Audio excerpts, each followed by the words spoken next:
Bonjour. Quand on m'a demandé de contribuer à ce dossier consacré au lien entre la littérature et les savoirs, je me suis dit que la meilleure option serait de retracer mon parcours universitaire. Alors le titre que j'ai donné à mon article est le suivant: Exploration géopoétique au confluent de la littérature, de la géographie et de la botanique. La confluence suggère l'idée du mélange, du mouvement, de la dynamique où tous les éléments sont amenés à bouger. J'aurais pu aussi parler de frontière, une notion sur laquelle j'ai beaucoup travaillé. La frontière qui peut se concevoir comme une ligne ou comme une zone, où se négocie l'altérité sous toutes ses formes, où se multiplient les interactions, les échanges, les dialogues, les conflits aussi parfois. Et puis il y a le terme de tangence, le nom de la revue, la tangence qui évoque le frôlement, les rencontres ponctuelles, éphémères. Ces métaphores, tangences, frontières, confluences me servent de guide dans cet article pour mieux comprendre d'où me vient ce besoin incessant de créer des liens, de multiplier les occasions de rencontre entre les disciplines et aussi entre les êtres qui les incarnent. Je crois que c'est ce qui caractérise le mieux mon parcours universitaire. Le besoin de créer des liens là où il n'y en avait pas. Alors l'écriture de cet article m'a donné le recul nécessaire pour m'en apercevoir et l'occasion d'y réfléchir un peu plus. J'ai été initiée très tôt à la recherche interdisciplinaire telle qu'elle se pratique en sémiologie, puis je me suis tournée vers la géographie dès le début de mon questionnement sur l'espace, c'est-à-dire au moment où je travaillais sur l'imaginaire du désert.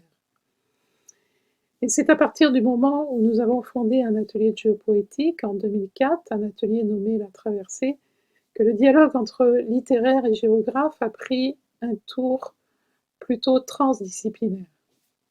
Et si la transdisciplinarité semble bien admise dans certains secteurs, comme celui des sciences ou des sciences humaines, il est en revanche beaucoup moins fréquent de voir des rapprochements entre les différents secteurs, donc entre les arts et les sciences, par exemple.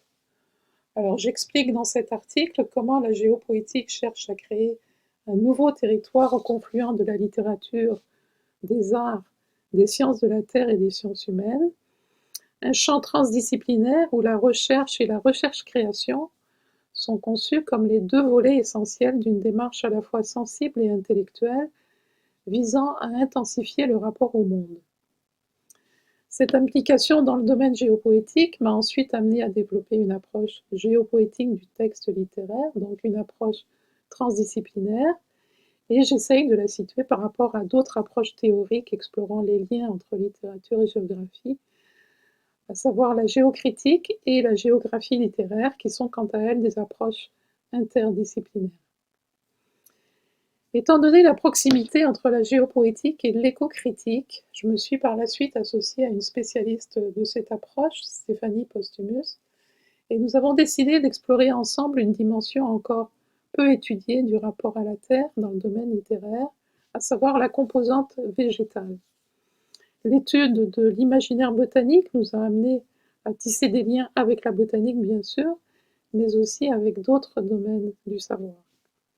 Et à la manière du rhizome qui ne cesse de se répandre pour que de nouvelles ramifications se développent, les recherches sur les plantes ont progressivement dépassé la sphère de l'analyse littéraire pour s'aventurer plus loin.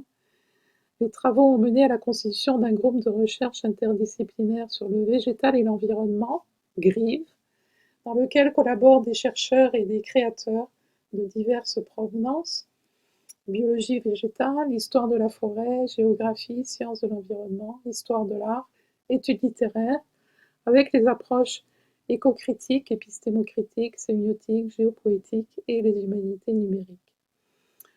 On peut donc dire qu'une interdisciplinarité coopérative et universitaire s'est progressivement élaborée, et en mettant sur pied de nouveaux projets tournés vers le partenariat avec des organismes non universitaires comme le Jardin botanique de Montréal ou encore des OBNL comme La Traversée, l'équipe s'ouvre à d'autres manières d'envisager le rapport au végétal.